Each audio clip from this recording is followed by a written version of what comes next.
حضرت داؤد طائی اور امام جعفر صادق کے درمیان ایک دن بحث ہو گئی. امام جعفر صادق فرمانے لگے یہ محبت کا ان کا رشتہ تھا آپس میں. حضرت داؤد طائی صوفی تھے اور امام جعفر صادق تو حضور کے نواسے ہیں نا جی, اور بڑا عقیدت کا رشتہ تھا آپس میں. ایک دن امام جعفر صادق کہنے لگے داؤد طائی میرے لیے دعا کر. تو آپ رو پڑے, کہنے لگے حضور میں نواسہ رسول کے لیے دعا کروں؟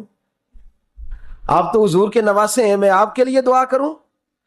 تو حضرت امام جعفر صادق کہنے لگے یہی تو دعا کرانی ہے, یہی تو میں نے کیا فرمایا, یہی تو دعا کرانی ہے کہ میرے لیے دعا کر, میں اپنے نبی کی بارگاہ میں شرمندہ نہ ہو جاؤں. حضور یہ نہ فرما دیں کہ میرا نواسا ہو کے تو کیا کرتا رہا, یہی تو دعا کرانی ہے. بڑا پیار تھا. ایک دن بحث ہو گئی, حج کر کے واپس آئے, عراق میں تشریف فرما تھے امام جعفر صادق.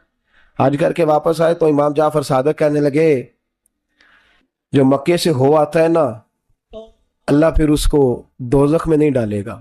خوش نہیں ہوئے آپ لوگ؟ اللہ آپ کو جزائے خیر عطا فرمائے. فرمایا جو کعبے کا دیدار کر لے ایک دفعہ زندگی میں اور ایمان کی حالت میں, اللہ پھر اسے دوزخ میں ایک دفعہ جو دیدار کر لے ایمان کی حالت میں, اللہ دوزخ میں. یہ فرمانے لگے یہ میری بات ہے, تو تصدیق کر میری بات کی, کیا میں نے ٹھیک کہا ہے؟ پیار تھا نا. تو کہنے لگے داؤد طائی تو کیا میں نے ٹھیک کہا ہے؟ کہنے لگے جی آپ نے فتوی پورا نہیں دیا تو میں کیسے تصدیق کر دوں؟ آپ نے پورا فتویٰ پوری بات کریں تو تصدیق کرا لیں. کہا پوری بات کیا ہے؟ فرمانے لگے جو خانہ کعبہ بیت اللہ کا دیدار کر لے اللہ دوزخ میں نہیں ڈالے گا, اور جو مدینے سے ہو آئے اللہ اسے جنت میں ضرور داخل فرمائے گا. صلی اللہ ہو. تو آپ فرمانے لگے داؤد طائی میں نے تو مسئلہ بیان کیا اس لیے کہ جس نے ایمان کی حالت سے کعبہ دیکھ لیا تو اس کا اللہ پہ ایمان پختہ ہے, اور من قال لا الہ الا اللہ داخل الجنہ. اور تو نے یہ جو کہا ہے نا ضرور جنت میں داخل کرے گا مدینے دیکھنے والے کو, تو بھی دلیل پیش کر. مکہ کا ایمان کے ساتھ دیکھنے والا تو میں نے حدیث پیش کر دی, تو دلیل دے. حضرت داؤد طائی بولے بڑی خوبصورت بات, اور خوبصورت لوگ ہی خوبصورت باتیں کرتے ہیں, خوبصورت لوگ ہی جی, ورنہ تو اللہ خیر کرے خوبصورت بات نکلتی نہیں لوگوں کے منہ سے, حرم میں بیٹھ کے بھی نہیں نکلتی. پتہ نہیں کیا سانپ سونگ جاتا ہے, کس قسم کی بولی بولنے لگتے. خوبصورت لوگ خوبصورت بات کرتے ہیں. حضرت داؤد طائی کہنے لگے میری دلیل یہ ہے کہ پورے مکے میں کہیں جنت تو نہیں نا, مکہ دیکھنے والے کو جنت ملتی ہے پر مکے میں جنت نہیں. فرمانے لگے مدینے میں تو جنت ہے نا, روضۃ من ریاض الجنہ ماں بین بیتی و منبری روضۃ من ریاض الجنہ. فرمایا میرے منبر اور میرے گھر کے درمیان جتنی جگہ ہے وہ. اور آپ فرمانے لگے حضرت امام جعفر صادق سے کہنے لگے حضور دیکھے نا, اللہ فرماتا ہے جو جنت میں گیا ہم فیہا خالدون, پھر نکالا نہیں جائے گا.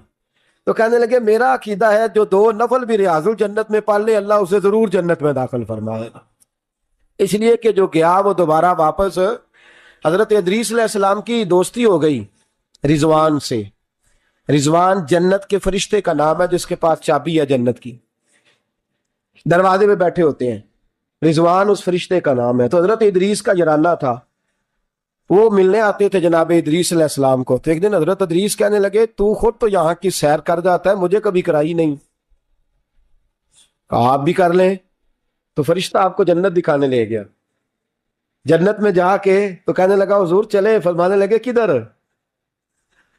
کہنے لگا واپس. فرمانے لگے میں نے جانا ہی نہیں.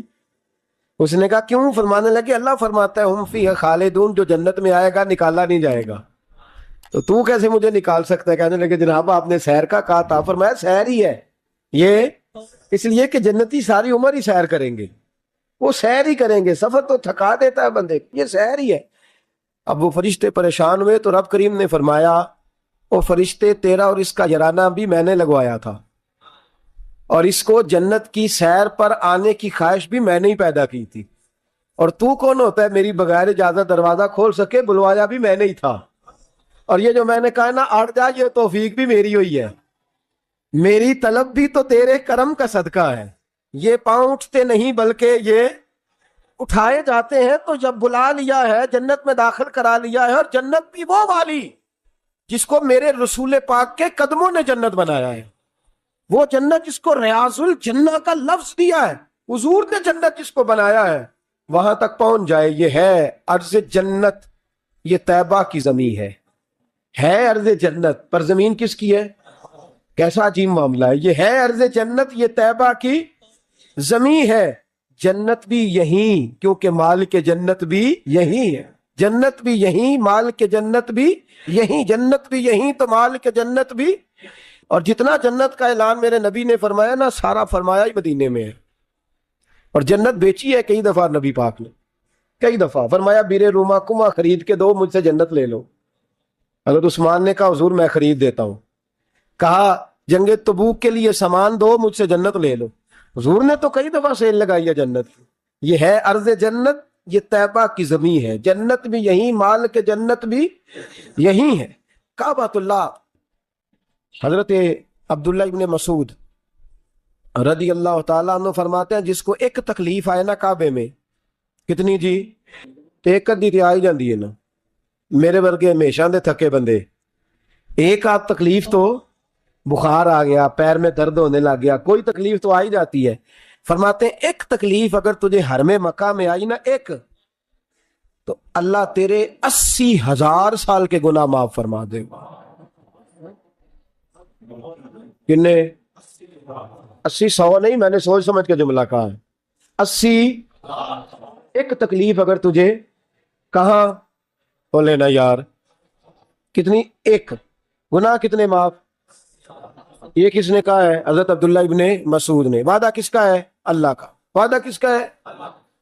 اگر مدینے چلے جائیں تو میرے نبی پاک صلی اللہ علیہ وسلم کو پتا تھا لوگ میرے غلاموں کو دھکے بھی ماریں گے، مجنون اور پاگل بھی کہیں گے، ان کو بری نظروں سے بھی دیکھیں گے، کہیں گے یہ تو ہے ہی پاگل، بڑا کچھ ہوگا۔ واہ محبوب تیرے انداز میزبانی پہ قربان جائیں، کیسا بندوبست فرمایا، کیا انداز اختیار فرمایا۔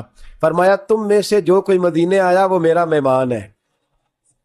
کوئی مدینے، مکے میں ایک تکلیف پہنچی تو 80,000 سال کے، اور یہاں مدینے میں، واہ کیا جود و کرم ہے شاہ بطحہ تیرا۔